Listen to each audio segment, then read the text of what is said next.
Bismillahirrahmanirrahim. Assalamualaikum warahmatullahi wabarakatuh.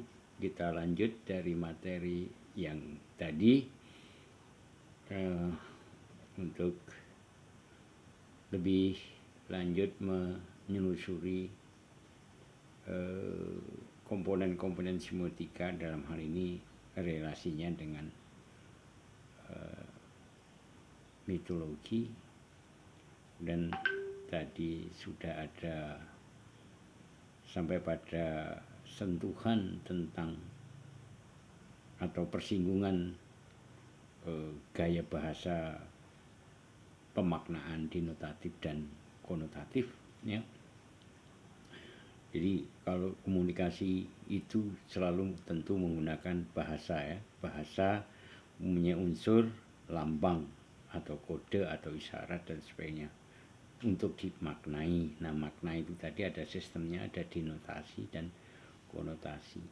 Nah, tadi sampai pada perumpamaan semiotika visual yang menjadi suatu sistem kebudayaan, sistem sosial kita di era-era zaman peradaban pemerintahan keraton, ya, pemerintahan klasik di Indonesia, tentang motif-motif batik, ya. Motif batik itu punya suatu konotasi tentang status quo, tentang jabatan seseorang, hierarki kebangsawanan atau aristokrasi, dengan dihubungkan pada relasi eventual atau satu peristiwa biasanya sifatnya ritus, ya, upacara misalnya, upacara program adat tertentu dengan menggunakan motif-motif tertentu. Misalnya tadi contoh di dalam hajatan, kalau orang tua yang punya hajat mantu, baik besan maupun yang hajat, adalah memakai batik teruntum, ya, teruntum yang secara visual idiomatiknya seperti bintang-bintang gitu, ya, dengan warna yang agak gelap, sedikit coklat tapi lebih gelap lagi, bahkan ada yang hitam. Kemudian bintang-bintang itu berwarna putih, teruntum. Kemudian yang jadi pengantin memakai kain panjang motif sidomukti atau sidomulyo. Mulyo dan mukti itu pengertiannya sama. Secara teks, secara kata, harafiahnya sido mukti, artinya sido itu jadi, mukti mulia, sido mulyo ya sama, mulyo itu sama mulia, berjaya, berkemenangan. Tetapi secara denotatif, artinya gini, saya ingin mengatakan secara idiomatik, secara visual, batik sidomukti atau sidomulyo tadi digambarkan dengan komponen-komponen ilustrasi, simplikasi grafis atau simbol daripada burung Garuda melalui stilasi garis lewat batik, ya, dengan cantik. Itu biasanya sayap Garuda, kepala atau paruh Garuda, tapi di stilasi dipenggayakan garisnya, komponen ornamentiknya dikombinasi dengan ornamen-ornamen lain. Nah, jadilah idiomatiknya secara sentra figurnya adalah sayap Garuda atau burung Garuda. Nah, itu denotatifnya, idiomatik visualnya adalah menggambarkan, oh itu gambar Garuda. Lalu konotatifnya justru pada gambar Garuda itu, ya, Garuda diasosiasikan, sehingga memang dalam semiotika yang berorientasi pada mitologi memang banyak menggunakan makna konotatif, makna penjabaran yang lebih luas. Nah, demikian juga tadi pada motif batik sidomukti itu visualnya digambarkan Garuda, denotatifnya ya stilasi atau penggayaan dari simplikasi grafis atau simbol Garuda itu memaknai, ya kalau denotatifnya ya burung Garuda, kemudian konotatifnya baru berbasis pada gambar Garuda itu. Garuda itu melambangkan apa gitu loh. Nah, kita tahu Garuda punya karakter yang kokoh, kuat, gagah perkasa, melanglang angkasa dengan gagah perkasa. Nah, itu dimaknai secara konotatif sebagai kejayaan, kemuliaan, mukti tadi. Nah, mukti atau kejayaan pun bisa diasosiasikan. Nah, yang tadi yang ingin saya katakan, kias atau makna-makna yang tersembunyi, yang non-denotatif tadi, melalui eufemisme tadi, semuanya berbasis atau punya titik berangkat dari asosiasi yang dulu pernah saya sampaikan. Apa itu hukum asosiasi? Sesuatu yang bisa mirip, sesuatu yang dekat, yang berdampingan, berkelanjutan, itu asosiasi. Jadi semua rangsangan indrawi, objek yang diindrai oleh indera kita, yang mampu ditangkap oleh indera itu secara visual itu punya pengembangan asosiasi, memicu abstraksi kita pada penafsiran-penafsiran yang bertumpu dari apa pengalaman kita memaknai sesuatu. Misalnya ya besar asosiasinya gajah dan sebagainya, ya kan? Hal yang mirip, hal yang punya imajinasi yang berdekatan. Nggak ada gajah itu kecil, meskipun bayi gajah ya tetap relatif besar dibanding proporsi anatomi tubuh dari hewan-hewan yang lain, ya kan?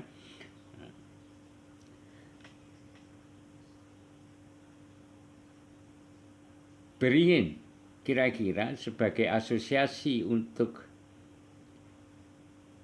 daya melindunginya kan lebih besar daripada pohon pisang misalnya. Pisang bisa untuk melindungi, dipotong pelepah daunnya kemudian untuk payung. Tetapi asosiasi kita, pengayom itu beringin. Saya tidak mengkampanyekan Golkar loh ya ini, tapi seringkali masyarakat kita yang pohon beringin itu pengayoman. Maka di dalam Pancasila itu simbol persatuan, kokoh yang melindungi setiap orang dengan persatuan. Nah, jadi asosiasi itu melekat di dalam linguistik kita, kebahasaan kita, ya. Jadi kembali pada lambang burung Garuda tadi, yang bisa ditarik asosiasinya untuk menjadi makna konotatif adalah Garudanya itu sendiri, yang melambangkan apa? Kokoh, perkasa, sehingga identik dengan jaya, sukses, mulia, mukti. Nah, kemudian asosiasi tentang makna mukti, mulia, yang berjaya, kemenangan itu bisa kita kembangkan sesuai perspektif kita masing-masing. Misalnya mukti atau berjaya itu identik dengan banyak uang, ya kan? Prestasinya banyak materi yang dipunyai, misalkan hedonis. Beda, hedonis itu gejala materialistis yang berlebihan, kepemilikan yang berlebihan. Tetapi orang boleh mengukur, wah dia sukses karena kecukupan kebutuhan ekonominya bahkan berlebih, ya kan? Ya, mukti, mulia bisa dimaknai, dikonotasikan dengan ekonomi, misalkan materialistik. Bisa juga karena prestasi, mendapatkan penghargaan dari sana sini, bahkan mendapatkan Nobel misalnya, ya. Nah, itu kan sukses. Oh, dia lulus cum laude, itu juga mukti. Dalam hubungan temanten, karena ini pengantin ya contohnya tadi, rumah tangga, sukses, berjaya, mulia, mukti bisa dikonotasikan dia keluarga yang sakinah, mawadah, dan warohmah, baik, penuh rahmat, dan taat dalam pranata agama misalkan kan begitu. Itu juga dianggap mukti, bagi orang Jawa dianggap mulia, terhormat, menjadi teladan bagi pasangan yang lain, ya, kerukunannya, keharmonisannya, dan itu bisa dikonotasikan seperti itu mulionya, sido mulio. Jadi batik dengan semotika burung Garuda tadi yang dinamai sido mulio memberikan representasi harapan ke depan untuk sang mempelai. Jadi batik itu mengandung doa juga gitu loh, karena di sana ada harapan. Nah, itu juga dianggap mitologi, karena apakah itu akan terwujud ketika jadi pengantin terus pakai batik sido mulyo atau sido mukti terus berjaya beneran, ya tergantung juga, artinya tergantung ikhtiar, doa, dan takdir yang diterima oleh mempelai. Tetapi sebagai sebuah harapan, sebagai doa atau pemicu ikhtiar, sebagai panduan bahwa kita memiliki suatu harapan, cita-cita, ya seomotika lewat batik itu menjadi sesuatu yang sangat signifikan, sangat penting, semacam panduan, semacam kitab juga gitu loh. Firman yang diturunkan, di delivery dalam bentuk simbol grafis, ya, atau penanda yang namanya burung Garuda. Nah, petanda apa? Petanda kemuliaan, kejayaan. Interpretannya sebagai interpreter, sebagai penafsir kita yang membaca itu, tentu sesuai konsep mental yang kita terima. Nah, konsep mental yang kita terima penanda burung Garuda dalam kain batik adalah kemuliaan, sido mulyo, sido mukti. Ya, karena referensi mentalnya seperti itu, maka interpretasinya ya udah memakai ini, maka diikuti sebagai adat. Ya, kalau pengantin memakai kain sido mulyo. Nah, sekarang kan ya kemajuan masyarakat, ya, adanya budaya baru kan pasti ada. Nah, sekarang ini karena dianggap Jawa itu identik dengan musyrik, identik dengan tidak religius, tidak agamis, tidak islami, maka orang banyak menghindari pemakaian pakaian adat, diganti dengan pakaian Nusantara yang lebih universal, pakai celana pangsi, kain kayak Melayu lah ya, kemudian pakai peci, yang pakai hijab. Padahal para bangsawan bahkan raja Jawa yang identik Islam, ya, raja Islam itu sudah mendeskripsikan simbol-simbol itu sebenarnya juga panduan agamis gitu loh, bahwa gambar itu memuat doa, memuat harapan. Nah, ini yang tidak dipahami oleh pembaharu dalam paradigma agama. Nah, ini yang mestinya bisa diklarifikasi lagi, sehingga jadilah nanti mungkin ada modifikasi bentuk baru tradisi, tapi tidak mencederai intelektualitas warisan para leluhur, ya, tetapi juga tidak mencederai pemahaman kita terhadap akidah maupun fikih kita, misalkan itu kalau dalam Islam. Nah, itu saya mencoba mengklarifikasi tentang denotatif dan konotatif pada batik sido mulyo.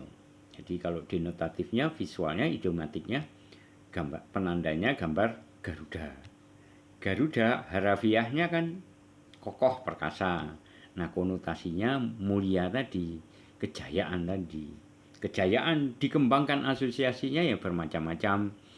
Ya, ada kejayaan material, kejayaan penghormatan, prestasi, kejayaan sebagai keluarga sakinah mawaddah warohmah tadi, suri toladan, keharmonisan, cerminan keluarga yang baik, punya bibit bebet bobot, ya kan, punya nasab yang baik, punya nanti garis keturunannya juga baik. Nah, kejayaan juga bisa diartikan nanti berketurunan pun keturunan yang baik, yang soleh dan solihah kan gitu. Ya. itu menegaskan tentang apa semiotika di dalam motif batik yang kita punya sampai hari ini. Lalu, nah itu sebenarnya kan juga kias ya. Maka di dalam semiotika itu ada, selain berbasis mitologi tadi, ada denotasi konotasi. Nah kita sampai pada pembahasan tentang metafora, metonimi ya, atau metonimia. Bukan metromini ya, tapi metonimia. Apa itu metafora, metonimia, kita akan ulas ya. Jadi kenapa orang kok berbahasa tidak verbal? Kalau verbal rancu nanti, chaos. Kan kita itu punya punya konektif, punya pikiran, nalar, tapi juga punya emosi, punya perasaan. Nalar dan emosi itu sebuah komponen yang kerjasama dan semuanya harus diberi nutrisi. Kalau enggak, ya komunikasi kita kacau. Kalau tidak punya prasarana, prosedur, tata cara, mekanisme dan sebagainya. Misalkan ya di dalam kaidah komunikasi kan ada segmentasi, kita bicara pada anak kecil dalam klasifikasi usia ya, segmentasi ya kita sering kenal.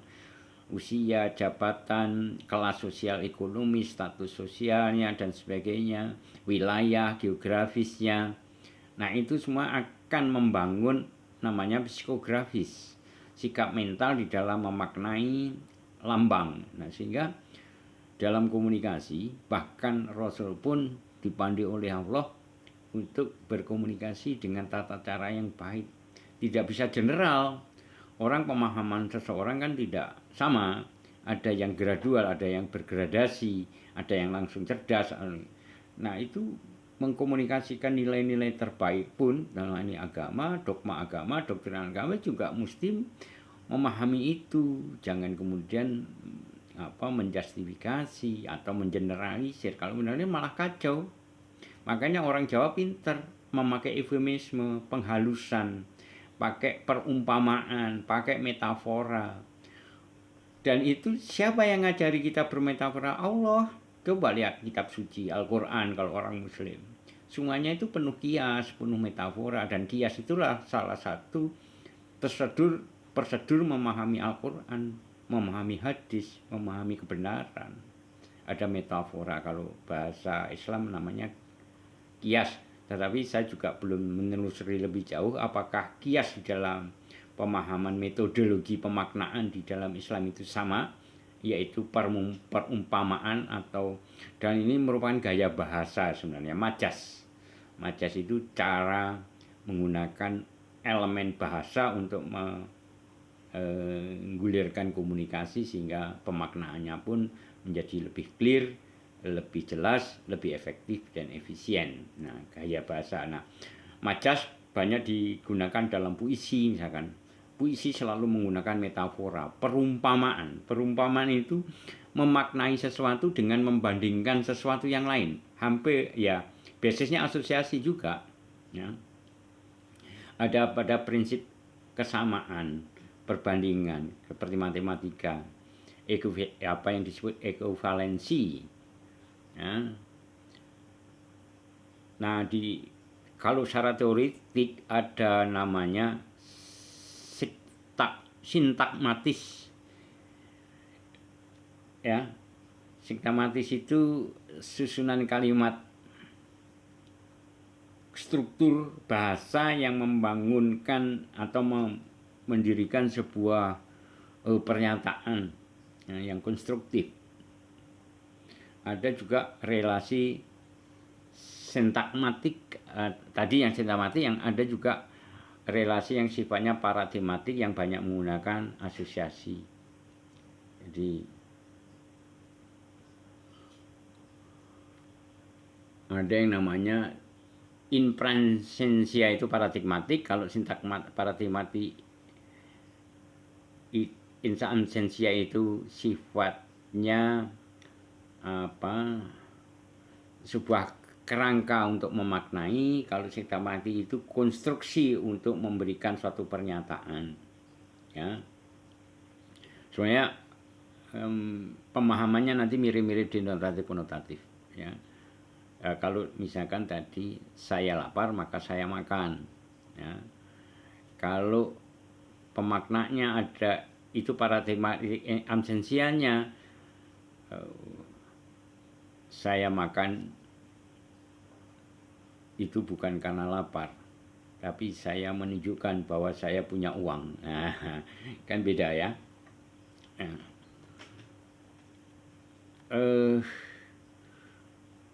tapi nanti gini lah, kalau saya menjelaskan teori-teori itu kayaknya agak jelimet, tapi pemahaman yang lebih bisa Anda terima secara simpel aja deh. Jadi di dalam berbahasa itu ada metafor, perbandingan. Itu metafor itu merupakan gaya bahasa, majas ya. Ada majas metafora, ada majas metonimia. Jadi menyampaikan sesuatu dengan penggambaran sesuatu yang lain tetapi maknanya sama ya. Misalkan ada yang saya cari contoh ya tadi,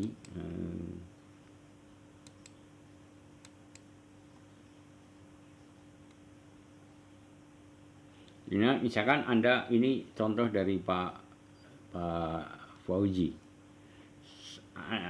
Anda mengagumi Pak Dirman, Jenderal Sudirman, tapi tidak mengatakan Pak Dirman sebagai seorang Sudirman yang akhirnya mempunyai pangkat panglima besar, tetapi Anda akan mengatakan saya mengagumi harimau Jawa itu.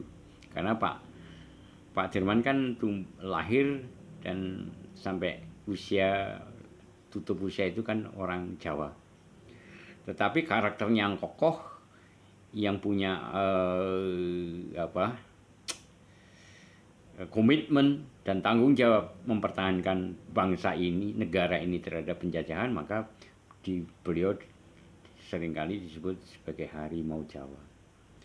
Ada juga misalkan tokoh politik zaman dulu, founding fathers kita, ada Rajiman Singodemujo, itu dinamakan Singapodium.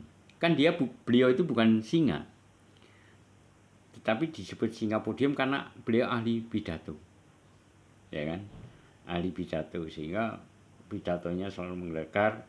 Jadi yang ahli pidato di Indonesia itu tidak hanya Bung Karno, tetapi ada Rajiman Singodemujo, ada Kiai Haji Agus Salim dan seterusnya.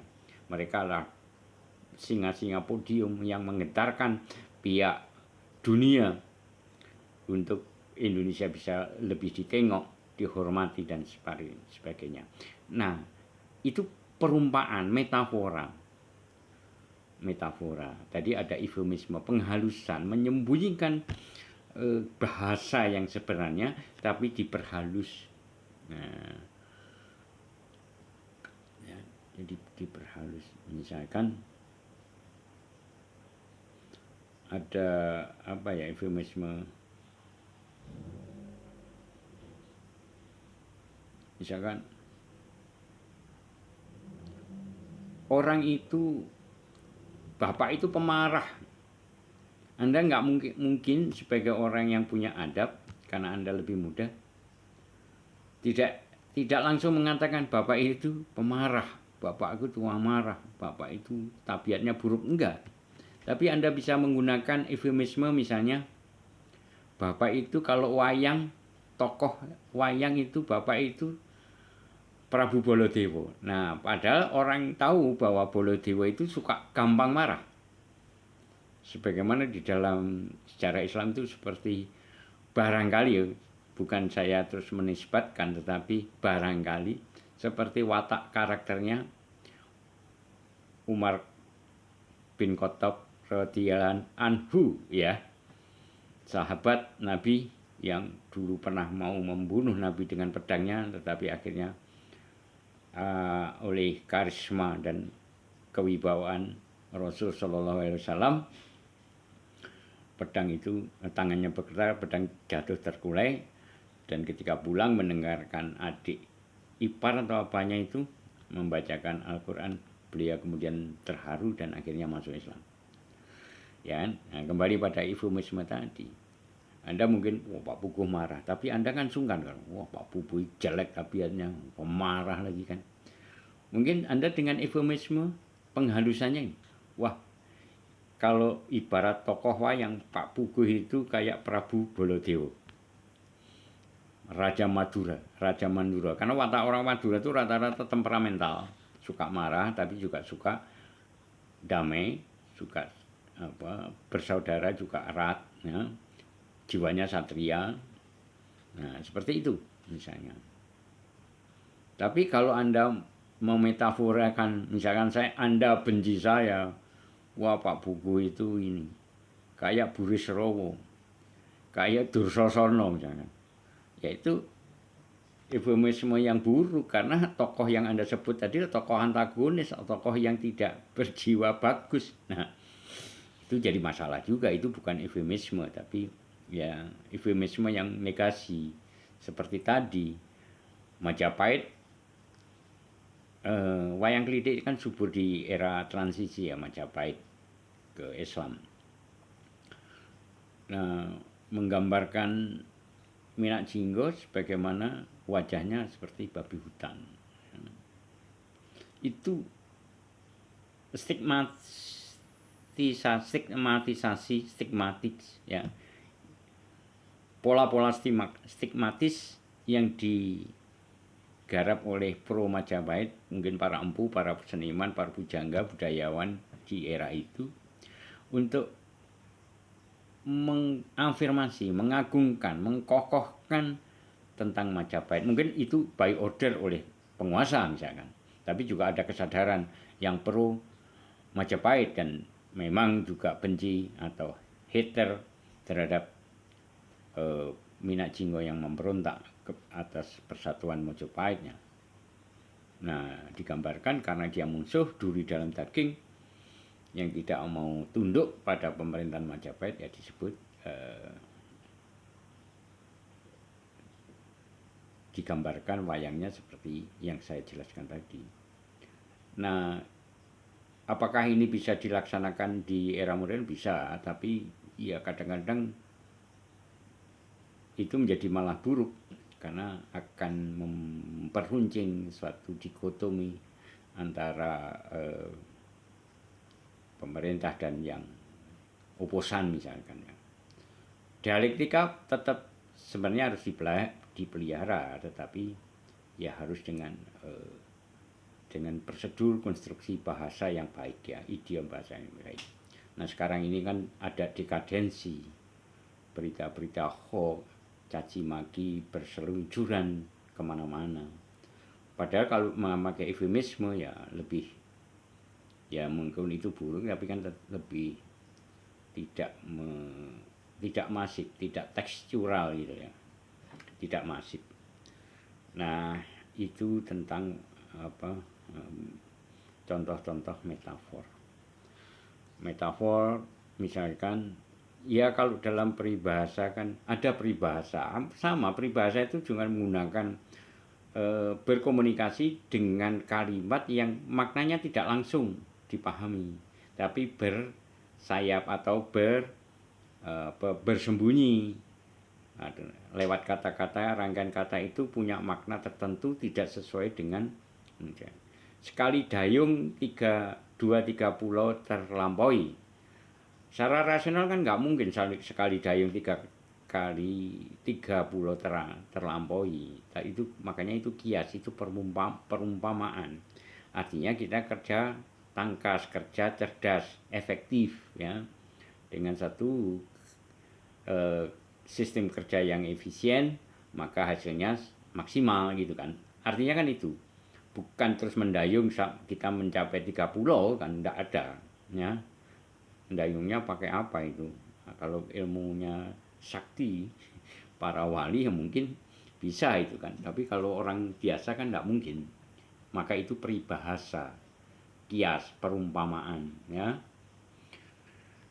Nah, itu perumpamaan-perumpamaan itu muncul di tengah masyarakat sebagai sistem berbahasa, sistem berkomunikasi. Nah, maka Anda sebagai desainer komunikasi visual ya mesti tahu majas-majas berbahasa, misalkan metafora, menyelidiki, membaca literasi tentang majas metafora itu apa. Saya nggak perlu karena waktunya juga ini ya.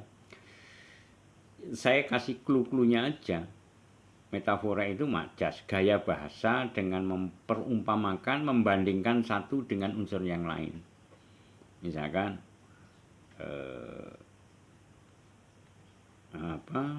ya menggunakan bahasa-bahasa di luar arti yang sebenarnya gitu loh. Penggunaan kata yang sebenarnya. Misalkan ada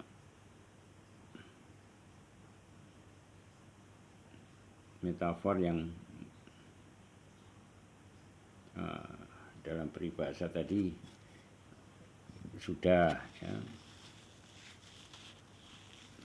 Tadi saya menemukan peribahasa dalam bahasa Jawa. Nah, misalnya dikena iwake aja nganti budhek banyune. Dikena iwake aja nganti budhek banyune. Kalau di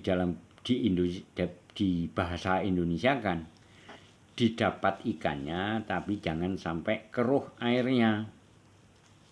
Nah, itu apa artinya? Kita menyelesaikan jangan dengan kegaduhan. Nah, jangan sampai mengacaukan situasi, tapi kita selesaikan dengan baik, dengan cara yang terbaik, sehingga masalah selesai dengan clear. Maka banyu atau air itu tetap jernih. Nah, itu contoh-contoh metafor dalam peribahasa, mengumpamakan nilai-nilai kejernihan, nilai-nilai persoalan, nilai-nilai hasil penyelesaian masalah. Ikan itu kan hasil menyelesaikan masalah. Ya, didapat ikannya, ojo nganti budek. Kalau ingin memperoleh ikan, jangan sampai membuat keruh, jangan sampai membuat gaduh. Ya. Kalau mau memilih calon pemimpin, jangan membuat kegaduhan. Berpikirlah yang rasional, jernih, konstruktif. Oh, kebutuhan Indonesia adalah tokoh yang seperti ini yang kita butuhkan. Tapi jangan menyebar fitnah, hoax, mengada-ada, ya kan? Yang benar dinyatakan salah, yang salah dinyatakan benar. Nah, itu udah kacau, itu politik yang buruk, yang tidak menggunakan akal sehat. Nah, unsur-unsur bahasa linguistik itu juga harus dipahami oleh kaum yang punya posisi strategis di dalam membina masyarakat ini.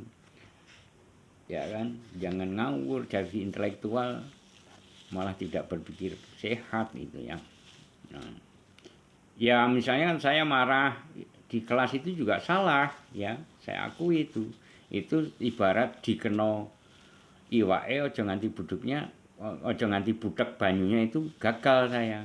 Tapi ya karena situasinya seperti itu ya, makanya saling wanti-wanti, janganlah membuat keruh, supaya kita sama-sama ketika kuliah mendapatkan ikan yang terbaik, ikan bagi Anda maupun ikan bagi saya, ya kan? Nah, jangan membuat gaduh, jangan memancing emosi itu ya. Nah, jadi harus sama-sama dewasa sehingga tidak akan jadi gaduh. Nah, metafor itu, perumpamaan itu berbagai macam jenisnya, nanti bisa Anda tinjau dalam literasi. Sekarang itu literasi tersedia di sekeliling Anda, jadi Anda jangan males ya. Kalau tidak saya sampaikan ini demi efektivitasnya aja, karena ketika memberikan kuliah itu kompleksitas pemikiran saya kan kemana-mana, sehingga kalau hanya mematuhi literasinya tidak banyak yang bisa, kekayaan yang Anda serap tidak banyak. Sehingga ini bukan alibi, tapi begitulah, kalau toh teori itu sudah ada di mana-mana, yang Anda bisa tinggal klik atau Anda beli buku dan membaca, dan itu suatu keharusan, kewajiban bagi seorang mahasiswa ya waktu yang lain kan bisa saya isi yang lain gitu loh, dengan percontohan-percontohan, dengan cerita-cerita tadi, barangkali Anda lebih kaya gitu kan. Konfirmasinya ya Anda belajar literasinya. Nah, jadi clue-nya metafor itu majas atau gaya bahasa di dalam berkomunikasi. Biasanya puisi itu banyak menggunakan metafor, perumpamaan. Lagu, Anda mengarang lagu itu ya, karena merayu percintaan kan menggunakan jiwa halus. Nah, jiwa halus itu lebih terwakili dengan perumpamaan-perumpamaan tadi. Misalkan, saya senang dia karena ketika melihat dia seperti saya melihat rembulan. Keindahan terpendar, sinar cahaya terpendar dalam dirinya, kan begitu ya. Dia ya jadi perumpamaan, matanya berbinar sebagaimana bunga matahari. Ya coba kalau matanya benar-benar kayak matahari kan Anda malah lari, takutan ya kan. Tapi kan itu perumpamaan untuk menghasilkan makna ya, memakna untuk memuliakan seseorang dengan perumpamaan-perumpamaan yang memberikan suatu penghormatan. Berbinar seperti matahari yang ya matahari kan karismatik, matahari itu kan memberi kehidupan ya, kekuatan dan sebagainya, sehingga berbinar seperti bunga matahari yang cerah ya, lebar, punya bulu ibarat kelopaknya itu seolah-olah asosiasinya seperti kemiripan dengan bulu mata dan sebagainya. Kalau orang yang punya bulu mata banyak, kemudian banyak melengkung ke atas, itu kan cantik ya kan. Nah, seperti itu. Jadi perumpamaan, eufemisme perumpamaan. Ada metonimi. Metonimi juga perumpamaan, kias ya. Ya. Misalkan tadi kemarin misalkan dengan menggunakan merek ya, pagi tadi atau setiap pagi saya minum kapal api, kan nggak mungkin Anda minum kapal api, tapi yang dimaksudkan adalah perumpamaan identifikasi tentang kopi cap kapal api. Wah, saya kemarin berkunjung ke rumah teman asli Palembang, saya disuguhin kapal selam. Nah, kapal selam itu kan bukan kapal selam untuk Anda makan, tetapi kapal selam adalah penamaan jenis makanan dari Palembang. Empek-empek dari Palembang itu ada jenis yang namanya kapal selam, ada banyak macam, saya lupa ya, andan-andan apa itu. Ya, itu metonimi. Jadi metonimi ya, memetakan sesuatu dengan kata unsur yang lain, tapi maknanya pun juga berbeda ya, tetapi menuju pada maksud tertentu yang memang diharapkan gitu ya. Itu metonimi.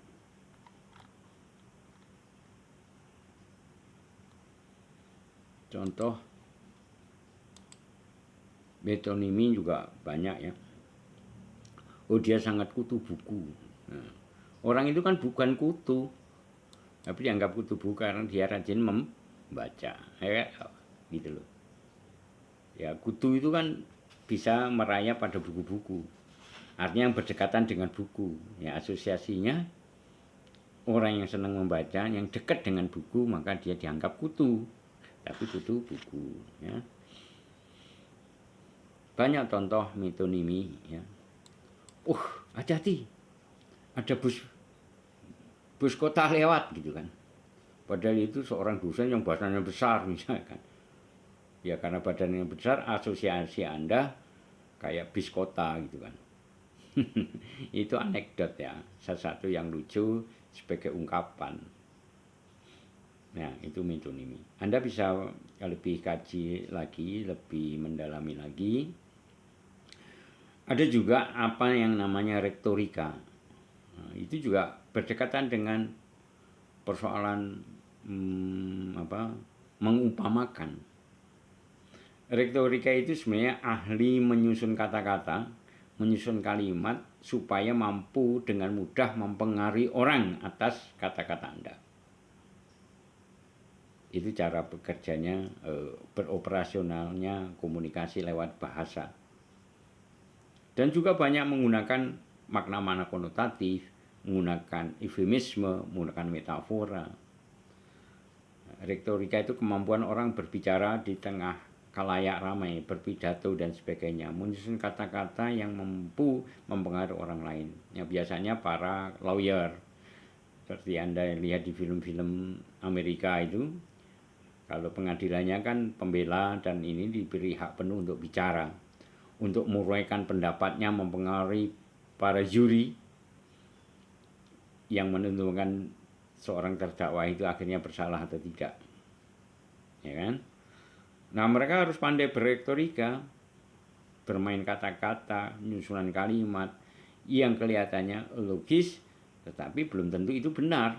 Dan banyak kasus, baik di film-film Amerika yang true story maupun fiksi, banyak kasus orang terdakwa ternyata kalah karena pinternya si penuntut umum, sementara pembelanya kurang data dan informasi, juga kalah, padahal itu tidak bersalah. Sebaliknya kalau pembela itu pintar bicara dan data informasinya kuat, ia mampu menyelamatkan. Nah, itu sering terjadi dalam gambaran-gambaran film-film Hollywood kan, bagaimana retorika itu punya peran penting. Kapan retorika itu muncul? Retorika itu banyak ditemukan oleh filsuf, para parlementer, para orang-orang tokoh negarawan di Yunani kuno dan Romawi kuno. Ada seorang namanya Marcus Tullius Cicero, tulisannya Cicero, Cicero, Cicero. Marcus Tullius Cicero itu seorang negarawan, filsuf, anggota parlemen di negara Romawi kuno. Nah, dia terkenal atas kepandaiannya berretorika, menyusun kalimat-kalimat yang mampu mempengaruhi parlemen untuk merumuskan undang-undang, menjustifikasi itu benar dan salah, bahwa ini kebenaran atau bukan itu. Nah, retorika juga ini oleh tadi ahli hukum, ahli politik berretorika. Nah, dosen pun juga berretorika supaya mahasiswa mampu memahami apa yang dijelaskan. Nah, di dalam komunikasi visual pun banyak retorika yang bisa ditransfer ke lambang-lambang visual. Ya, dengan peribahasa pun secara teks, narasi, body writing ya, copywriting, tulisan maksudnya, naskah-naskah tulisan bisa melalui metafor, eufemisme, retorika, konotatif tadi ya. Nah, itu pembekalan semiotik, pembekalan bahasa untuk Anda menyajikan tanda-tanda, penanda-penanda yang bisa dimaknai secara efektif.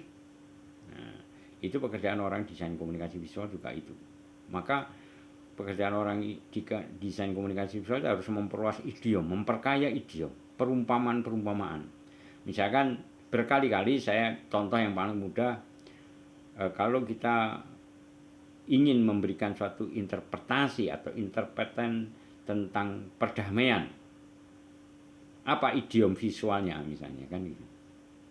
Apa bahasa perumpamaan yang cocok secara visual untuk perdamaian? Ada yang mengatakan bendera putih itu kalau perang. Ada yang dengan gambar tangan yang seperti ini, love ya, bisa peace ya kan. Ada yang merpati ya.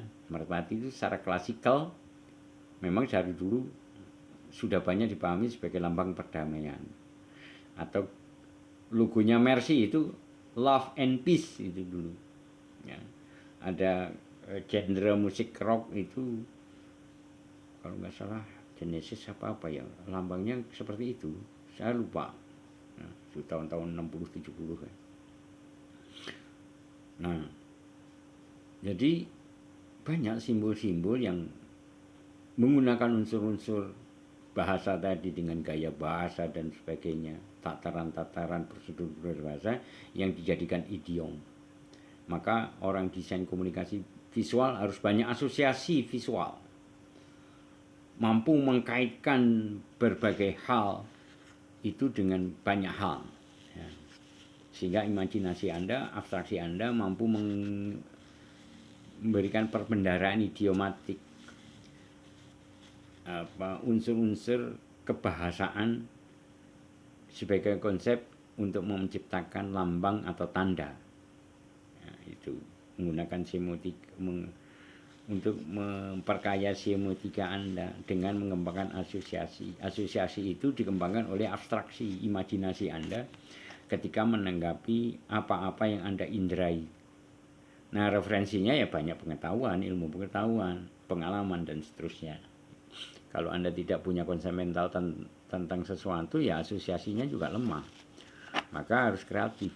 Memperkaya idiom itu akan membuat Anda kreatif, cepat menangkap efisiensi lambang atau tanda menjadi sesuatu yang gampang dimaknai, baik tidak hanya detonatif tapi justru konotatifnya memperluas wawasannya, memperluas pemaknaannya, sehingga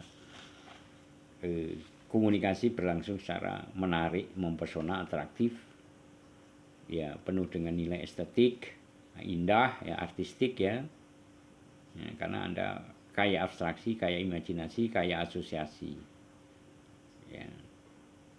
Nah, dengan pemahaman asosiasi di delivery atau diturunkan ke ranah-ranah apa, ya, ranah tadi denotasi dan konotasi, ranah metafora, ranah metonimi, ranah kias, ya kan, asosiasi dan sebagainya, peribahasa dan sebagainya, itu menjadi dongeng-dongeng folklore. Anda coba kaji pemaknaannya, filosofinya seperti apa, sehingga dengan demikian Anda punya kaya ilmiah, kaya referensi, sehingga idiomatik, alat perumpamaan secara visual nanti Anda akan mudah dapatkan. Karena namanya desain komunikasi visual, berkomunikasi secara visual itu banyak menyelesaikan masalah, ya. Tidak hanya menawarkan produk, menjual produk yang ada di pasaran, tetapi menyelesaikan masalah-masalah, ya, yang di sekitar kita, masalah hukum, ya, persoalan hukum, ilmu pengetahuan tentang apa saja butuh orang desain komunikasi visual untuk memberikan. Misalkan mencetak buku, melayout, kan bukunya harus di layout, tata letaknya di ini, orang kerjanya orang di kafe, membuat covernya, membuat ilustrasinya, ya. Ilmu pengetahuan umum, ilmu dokteran kayak mau ilmu kimia, bahasa, bahkan ilmu komunikasi sendiri bisa diselesaikan masalahnya lewat Anda. Jadi permasalahan ini kesehatan untuk mensosialisasikan persoalan-persoalan kesehatan dari A sampai Z, orang di kafe, ya kan? Menyelesaikan masalah pertanian. Pertanian itu juga bermasalah. Nanti akan saya berikan satu bab tersendiri tentang pertanian yang hubungannya dengan DKV. Masalah politik, apalagi sekarang ini kan mau pilpres, mau pilkada, DKV laris banget, membuat poster, membuat kaos, ya, buat baliho dan seterusnya. Itu kan diselesaikan oleh orang-orang DKV. Ketika orang DKV itu kreatif, mempunyai banyak idiom, mengembangkan asosiasi dan abstraksinya, maka dia akan memberikan kemudahan komunikasinya secara visual sehingga efektif. Maksud tujuan dari komunikasi lewat apa yang Anda rancang bisa tercapai dengan mudah. Nah, jadi DKV itu jangan pesimis. DKV adalah menyelesaikan segala permasalahan secara intelektual, secara ilmiah, ya. Anda bisa menggunakan unsur-unsur bahasa melalui tanda-tanda, melalui komponen semiotika dengan prosedurnya, dengan pemahaman-pemahaman baik elementer maupun pengembangannya, Anda akan menyelesaikan masalah di dunia ini, ya. Nah, saat ini misalnya pertanian punya masalah nggak sih gitu, perlu nggak sih disosialisasikan lewat DKV? Coba. Tentu kalau Anda berpikir jernih, realistis, perlu, ya kan? Nah, ini akan saya sampaikan tentang apa sih permasalahan di pertanian, apakah bisa diselesaikan oleh kerjanya orang-orang di kafe, ya. Filosofi pertanian tadi kan saya cerita tentang Dewi Sri dan sebagainya, Panjasmoro Bangun, tentang Entit, dan itu kan punya kedekatan dengan folklor pertanian, ya. Nah, ini seperti Senggaan dalam Gending, Sinom Parijoto. Sinom itu menunjukkan klasifikasi tembang untuk kaum muda. Parijoto ya padi yang berjenis, namanya Parijoto. Itu kan sangat langsung menuju mengisyaratkan, mengadreskan tentang dunia agrikultural atau kebudayaan pertanian, ya. Misalnya ada Senggaan dalam Gending, janji sabar tur ora kesusu, sawai jembar-jembar, parine lemu-lemu. Nah, ini filosofi bagi kaum petani. Kalau sabar dan tidak tergesa-gesa ingin memperoleh hasil, tapi dengan ketekunan, maka sawahnya itu akan jembar, akan lebih luas, dan padinya lemu-lemu, subur, gemuk-gemuk gitu loh. Nah, itu filosofi, itu folklor. Nah, itu kan secara teks aja sudah semiotika, tanda suatu makna konotatif, ya. Iya, tentang motivasi kesabaran itu akan memenuhi kejayaan. Nah, ya. Nah, kenapa pertanian itu menjadi permasalahan yang layak kita angkat gini? Sebenarnya tahun 2021 itu menurut Profesor Bustanul Arifin, bukan Menteri Bustanil Arifin ya, tapi ini Profesor Dr. Bustanul Arifin, guru besar di Unila, Universitas Lampung, bahwa dalam 2 kuartal terakhir tahun 2022 sektor pertanian tumbuh 1,31%, ya. Ada faktor di kuartal